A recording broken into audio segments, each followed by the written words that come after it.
side of Gale Force eSports. This seems to be pretty locked in for the top 5 out of them. I don't honestly keep track, but it does seem like it's always the same exact sequence there. But thank you very much for your guys' support and for the cheers. The teams, I guarantee, appreciate it, and I know that we do. That we do. Gale Force eSports and Superstars appreciate it. Gale Force eSports now probably is choosing our next Battleground, given that Superstars has the choice of first pick or Battleground choice. They choose first pick. Gale Force picks Infernal Shrines. Not a great place for Superstars. Not a great place for Superstars, and it wasn't necessarily prepped that this map, whatever it was going to be a great place for Superstars, so it is very crucial that they try and mix something up in the draft here if they are going to be able to turn around this series. But who knows? Gale Force, again, the consistency, maybe the coin toss is just not there, or maybe they'll be overconfident with the draft, knowing that maybe Superstar struggles on a map like Inferno. Yeah, that's true. Map scores aren't everything, but looking at Gale Force, it is a good place for them, and it's probably why they picked it. Draft 4. Kel'Thuzad Kerrigan. I need one of the two, or Gilly. It won't be the same, you know? Equinox isn't on Gale Force anymore. What are you talking about? But somebody can play it, right? Yeah. I mean, it is Michael Udall, the other fan of Kerrigan. Get it? The fan of Kerrigan? I wasn't going for that, but now I wish I had been. I want the fan of Kerrigan, too. Fans Kerrigan, I've never seen, but I can only imagine. Terrifying. It's terrifying. It's so scary. Fan's one of those few players, though, that kind of goes like any hero that he would ever be on, and I think about it, I'm just like, yeah, I'd rather not play against that. Even think about his Tassadar, when he used to play a lot of Tassadar for Cloud9. Oof. He was statistically better than every other Tassadar in the world. Even Kyocha, when MVP Black went undefeated at the Spring Global Championship. That was one of the most impressive things I'd ever seen in my entire life, but I digress. That's all right. Speaking of Tassadar. Conveniently, he's right here. Nah, he's gone. He was. Now it's Abathur. Abathur being removed, I think, is pretty heads up for Superstars. Abathur hasn't seen much attention in this draft specifically, but it's a very scary strategy. It doesn't play into Superstar strengths necessarily, does play into the strengths of Gale Force. It's one of those kind of, I'm not surprised to see it banned, but it's whatever Superstars would like to rid of here. Well, what does Gale Force want to rid of from Superstars? It is another possible Medivh battleground, although Gale Force showed that they can play versus the Medivh and play it well. That was Diablo, Medivh, Malfurion. It's about as scary as it can get.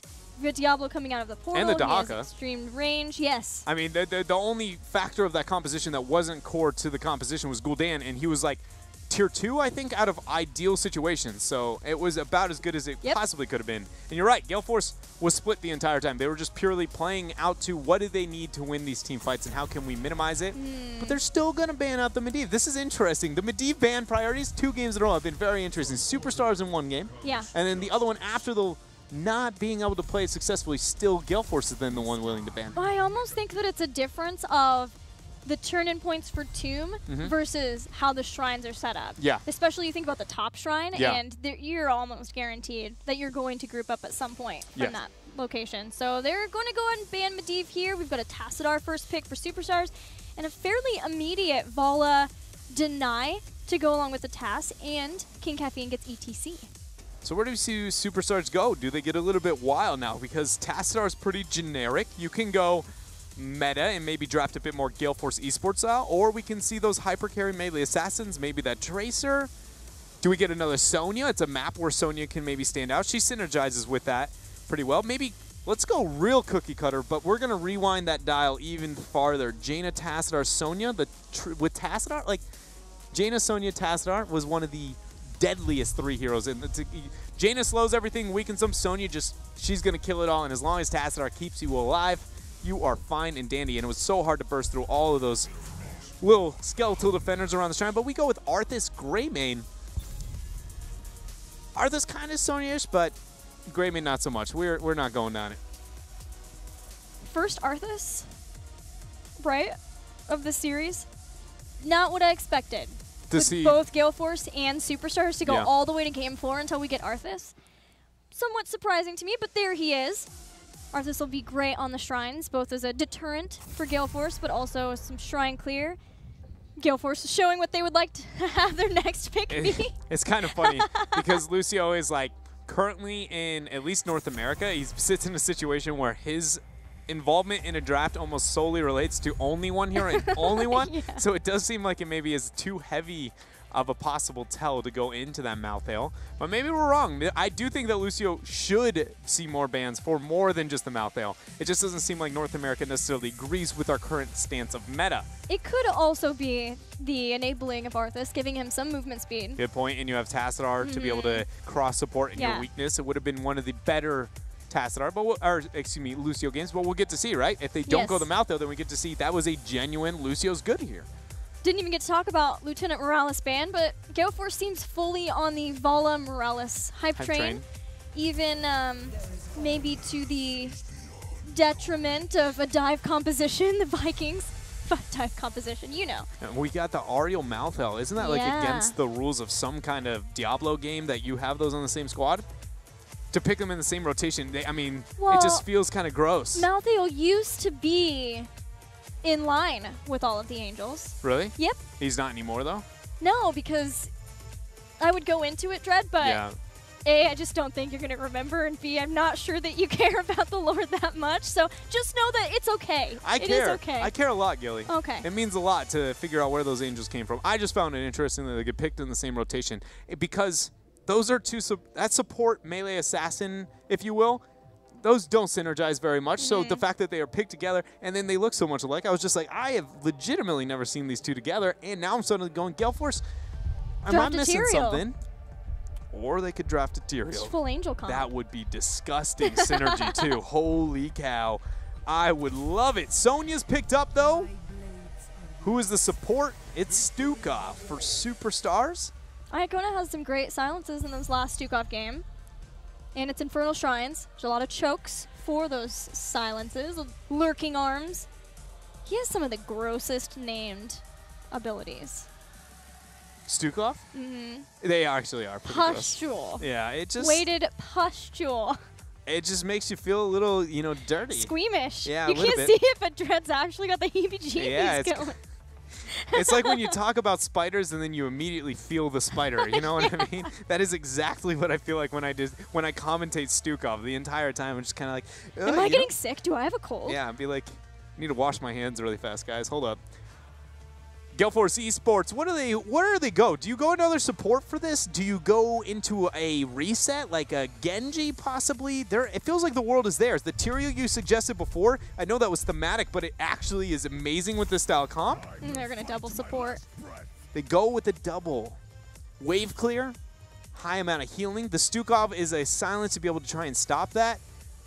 But almost nothing else on the side of Gale Force, or on the side of Superstars here. Looks like it's going to be able to easily deal with that double supporting Malthael comp. This is very, very scary here. I feel like Gale Force, huge advantage just based off of drafted in this game. And it feels like Gale Force so far hasn't really had to show too much strategy-wise. They've already been playing this double support in either a warrior, double warrior, or a warrior melee assassin. Generally, that is Illidan or Malthael for Michael Udall. The biggest thing is maybe that we're seeing more Malthael play from Fan. So there is some sort of role swapping happening for Gale Force eSports to make sure they're in the best place for playoffs possible. But other than that, doesn't really feel like strategy-wise they've had to show too much. Superstars, it's hard to tell. We did see their Vikings, but then again, it's the first time we've seen them on Cursed Hollow in Phase 2, so that might just be the normal meta for them. They might have even been trying to scare some people with that pick. I want Sindragosa Leap. That's what I've been thinking about the entire time. I'm sorry. You're nodding, but I'm like, in your head, you're thinking about dragons. Yeah, I'm thinking about dragons. Just like, how do you deal with the double supporting across the board here? We've seen double support over and over and over again. We know the conditions to be able to deal with it. And then you have a Sonya Arthas, some of the easiest left-right play characters in the melee role possible to approach the team fight exactly like a double support would legitimately be longing for. So how do you turn that on its head? What elements of the composition can you still have a little leeway to minimize that? And I genuinely think that like Leap Syndra is like kind of the only way to come back. I think it's insanely high risk. Don't get me wrong. It's not a foolproof comp, but I do feel like Superstars is set so far behind just purely off their 5 heroes that I want to see something in the talents. Well, we had Leap in Game 1. Do we get it again in Game 4 from Superstars? Let's head into Infernal Shrines and find out. There's no Tracer on the other side. The only thing that scares me about that is, like, you just leap, and unless you've got Ariel caught, then you've got a Crystal Aegis to save the target you leap on. You're just going to Wrath of the Berserker left and right all day while they double support for free? Just saying, yeah. Yeah, you're just going to essentially rely on somebody getting so overextended that Rhaegar gets Poison Spear, Wrath of the Berserker, 75% for Freelo. Hello, Gilly? Hello, Dread? No, you're right. You are right. You are right to be scared, right? I know what I just suggested is not something that I would be like, boys, we've got it figured out. But in general, they've lost. Like the draft is definitely in favor of Gale Force anyway, so you're trying to figure out where they could possibly make changes. That makes sense. And so defending for Gale Force eSports, because long shrine fights are going to happen, and Gale Force wants those. So when you win them, you can't just barely win them. You need to body, because Gale Force will heal up to full HP while they're defending. So lock that thing down with Syndrago. So leap on in and make sure that they don't have those windows and those seconds to allow that to be a thing. Oh, Stray. Nice Howling Blast, but I don't think it's going to matter here. No, the Detainment Strike to make sure that, oh man. That was just so good from Mike Udall, who is playing Ariel. Now Fan body blocking Airho to death. Literally. Shows why he's the man on Malthael there, even dropping 2 B steps before he sends his way back to the top lane. So the role swap has gone through for Gale Force, at least for now. Mike playing secondary support here. It was K1 Pro generally in that role, but it seems now that K1 has been put onto Fan's old role of playing the hyper carry from that. The melee assassin will be Fan. To be honest, when I heard that the members of B-Step were willing to transfer over to Gale Force eSports, that being King Caffeine and K1 Pro, I did assume that this would be more of what they would look like. Fan on the melee role, and K1 Pro more on that backliner, not so much in the flex. And if anybody was to venture there, it would be Mike Udall. But Mike is their shot caller, right? And we know the convenience of having them in a very comfortable lane, and how essentially the story of North America has been, where is your shot caller and is he in the solo lane? Right. This does enable Michael Udall to be with the part of the composition that is rotating, the bulk of it. Malthael, unfortunately, gets killed as the first kill for Superstars, finding Malthael, catching them back up. Yeah, after they lost those 2 kills, they were already somewhat behind in experience and did not want to be there as they got ready for the next shrine. Now they can send Sonya up to the top to start that shrine, and Gale Force eSports have just been doing damage to the bottom lane, which will be great for future Punishers, but does give an opportunity for Superstars to start the comeback. But it's going to have an awkward moment where Superstars has to answer the question of what do they do with this Punisher? Do you try and split push elsewhere? Do you try and stall it out? Because Gale Force is winning this laning situation, and they will continue to do so. But an early Punisher doesn't gain you that much. So how many resources do you commit to pushing with this to make up for the lack of pressure that you have in the early game up front? Catching Cap would be a nice start, but Howling Blast not able to land there. How much do you commit to this push if you get this Immortal? Because now Gale Force is here, everything is up under the top lane with this double support, and they're going to out-sustain you. Can you get the picks necessary? Soraya starting on Fan. Silence follow-up as Fan moves back with the double support doing what it does. Heals Fan back up A-OK. Now Greymane's been firsted down. Detainment Strike catches. Stray will fall 2. Superstars lose 2 as Gale Force casually, even being behind in the Skeletal Defenders, takes out 2 towers in the bottom, works their way up to the top, gets 2 kills, and can start getting this first Punisher. Yeah, this is getting real good for Gale Force and dark for Superstars. I am very, very scared. The fact that that fight, I talked about the out-sustain, but that was purely Superstars just being out of position. They were easily able to be blown up here by the double support composition, just purely from the coordination Gale Force displayed there in the top lane, making this compositional maybe flaw even that much more detrimental to the success of Superstars. Gale Force keeping a 4-man in the top with just Malthael as the person trying to soak in another lane. He'll take mid and then start his way down to the bottom. Seems that Gale Force want to keep all of the core of the composition, the double support with K1 Pro and King Caffeine to either get set up stuns or to peel for the rest. He'll keep those 4 together and then have Malthael as someone who can go back and forth between the lanes as much as he can and just keep up with the soak while the rest of Gale Force get things done. Take out the structures. Yeah, they've already achieved the front wall on bottom. Now with that Punisher, front wall up on top. The only one that remains is going to be mid. Sonya did her best to pressure that out. She's now going to be on heavy retreat. But you can assume Gale Force is likely, if they aren't killing somebody, they're going to be applying pressure elsewhere. Good juke by Fan onto the Howling Blast, but it might cost him his life. Akaface is there for the heals. The slow, he's got a body block if he's going to save this. Where the Poison Spear, he does it. He's a miracle worker. Fan even was able to jump over and try to dodge, but in the end, he still dies, so it's a 1-for-1 trade. And now Dimensional Shift gets Hosty out of danger. Gale Force will lose Malthael, but that was some impressive Malthael play. It was impressive across the board, even for Akaface. He was still doing exactly, like this is the third time we've seen supports just flexing, body blocking, flasks thrown out, max range. She's a dead Vala. I could hear that health bar deplete. Is that what health bar depletion sounds? It is. How do you not look at that and immediately hear that in your head? To be honest, I don't quite know. And now that I've heard it, it feels rather distracting. You know, how can you commentate Sray going down the whole time you just hear No. Only when you see it go down like that. Oh, that fast. Okay, that makes sense. With the exact same speed and haste. Oh, right. Totally. Seems legit. It's like a trombone. The going back up was ancestral. I've got it all figured out in my head. Don't worry What's about Divine it. Shield, protected armor? There's so many questions I have for you. To be continued. Audios of the storm. Gale Force eSports.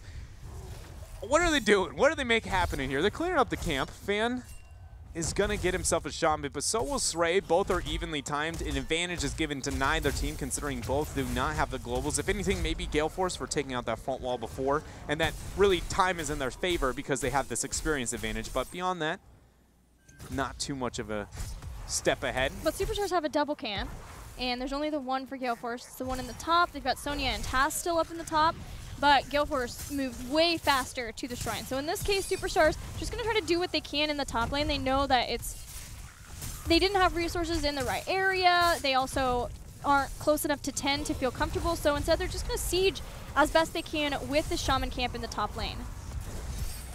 We'll see how much they're able to get done with this. Already with that Stukov lurking arm on the ground, it's pretty hard to be able to siege into that. Heroic choices, it's Wrath of the Berserker. What do we see from Arthas, though?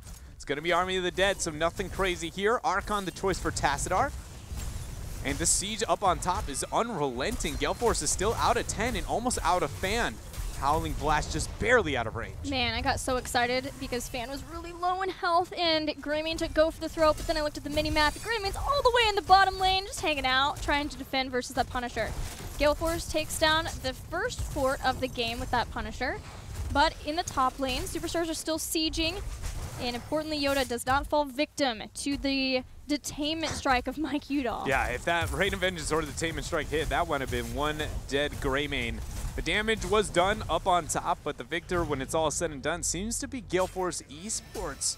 I don't know, it's a bit hard to say because the fact that Superstars got structures when they were losing the early game and they're ahead, I'm probably actually just wrong. Superstars probably won more out of that situation than that of Gale Force eSports, even though the punish went into their favor.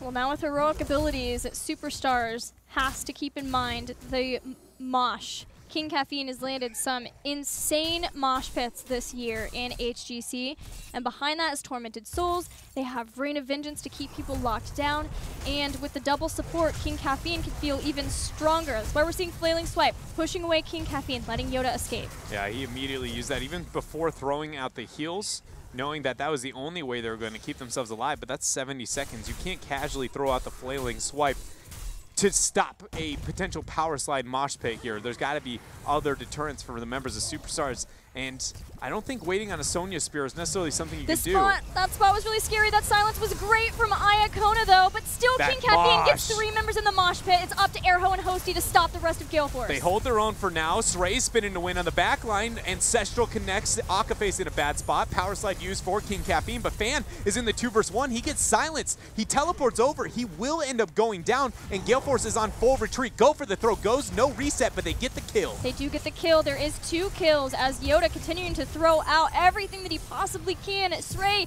with a spear claims the life of Rhaegar. 3 kills from Superstars, even when King Caffeine gets 3 people, including Iacona in the mosh pit. The zoning from Hosty with the Archon and from Sray was epic from Superstars, or it was Airho with the Arthas to stop Gale Force from all being able to capitalize on that mosh pit. Gilly, I'm a bit struggling here with the new role swap that we see for Gale Force kind of unfolding here, and seeing Fan move over to the mouth, though, that's about the second time he's kind of been off in an island. And his Tormented Souls, his skirmishing has been absolutely outstanding, but I feel like maybe because of how successful and impressive he's kind of been there, maybe it's too much of a focus and not changing the mentality post-10 to just be the Tormented Soul for your team. It just doesn't feel like I'm seeing the synergy between here's the initiation and here's Fan on the Tormented Souls, like I always expect out of a player like Fan. Yeah, I definitely agree.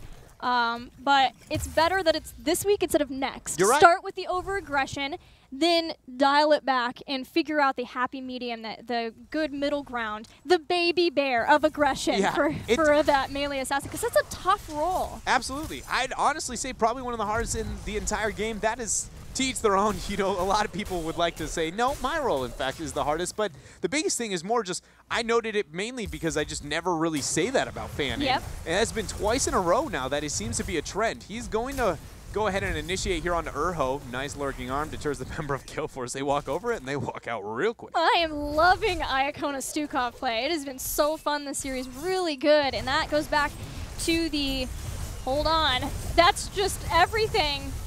Popped on Sonya. Finally does go down. She had to go down. Is that too much? That has to be too much, though. That's a lot being used. That was 3 heroics? Hosty and friends are still alive. Nice Howling Blast deters the movement of King Caffeine. Dimensional Shift dropped. Hosty needs the heals. Iacona is going to be there. No passive used yet. Yeah, it's only 11 minutes into the game. It's a fairly low respawn timer. Sonya will pop back up in 12 seconds and have Wrath the Berserker.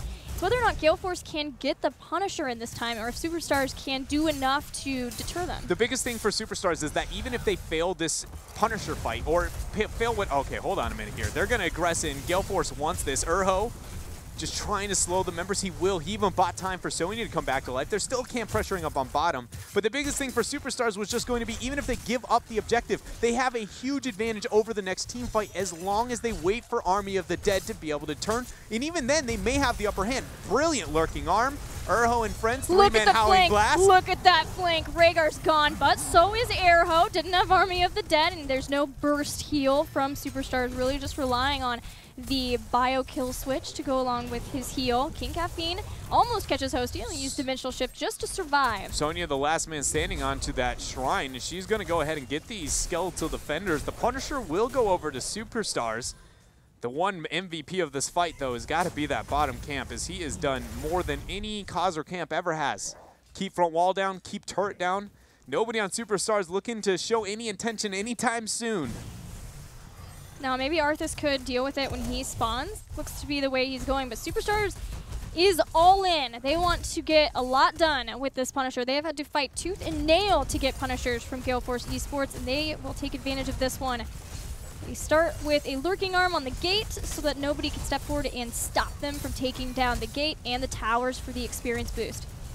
There it is, the front wall achieved. 16 Talonteers very much there as Calf wants to force this fight. Good dismount there coming out from Tastar. Yeah, they knew Arthas was all the way in the bottom. Oh yeah, they were just like, well, this is going to be a free fight, 16 or not.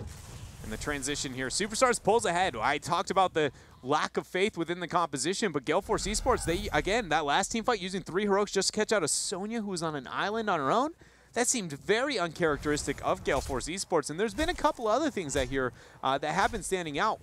Again, the Tormented Souls, that's one thing that we brought up before, and so these were things I expected to see from them, and without them being here, Superstars does have the coordination to really just be like, well, if you aren't going to play the video game proper, we're here to punish. Maybe it was the fear that with the increased healing from Life Funnel for Sonya, she would be able to keep herself alive just long enough that Superstars could get into position with a Taff Shield when they were rotating up. But for Gale Force, it did mean that they lost the Shrine. They lost the fight to 16, but they haven't lost any keeps yet. And they're just about to get to 16, and this might be a place for a fight for them to break out and try to catch back up with Superstars in this game. You can see the lurking arm off the side, making sure that King Caffeine didn't get that catch up. Anchoring support, the first of its kind, Stukov, the one man. I love it. Absolutely adore it. You saw Fan picking up this Shaman camp. Sonya will be able to sniff this out possibly in time, but not taking the aggressive route to cut it off. It's just going to be clearing this out while the pressure is there towards top. Gale Force, though, they got the 16s.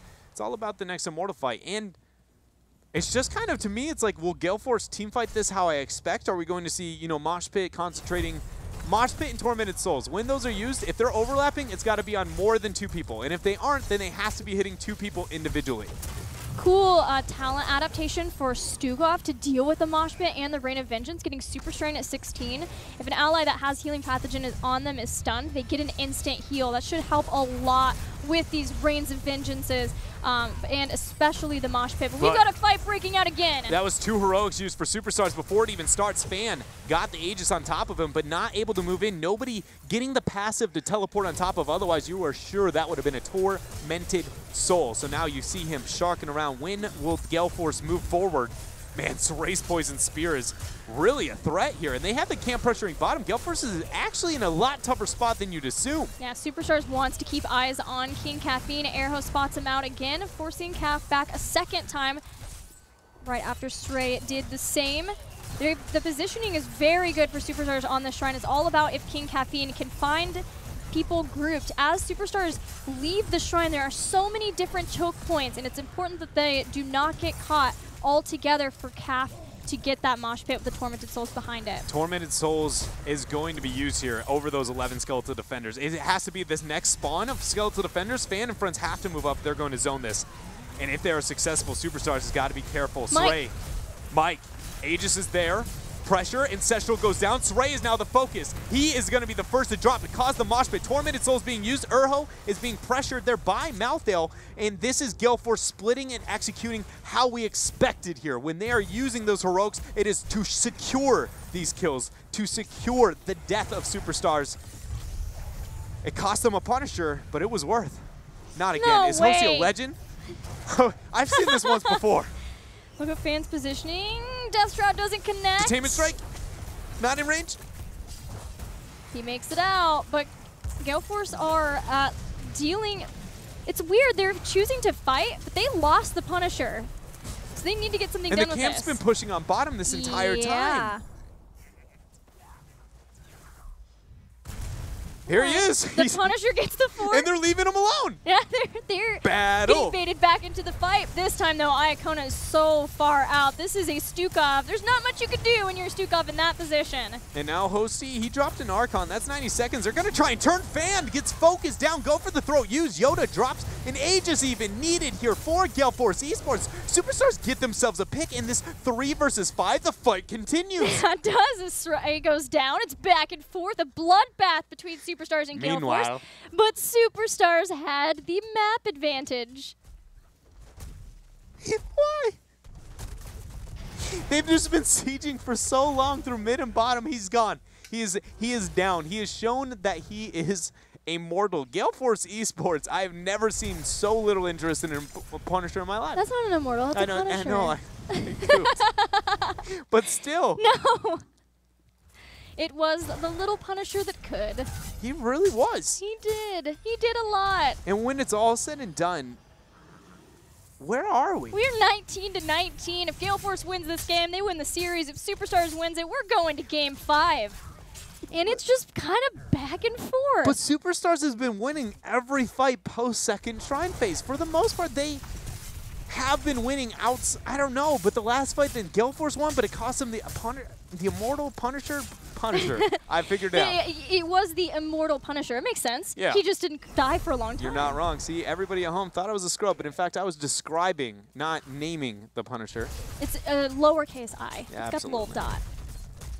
Merc camps are happening on Infernal Shrines. Both teams picking them up, getting that pressure out for themselves. Gale Force almost 20.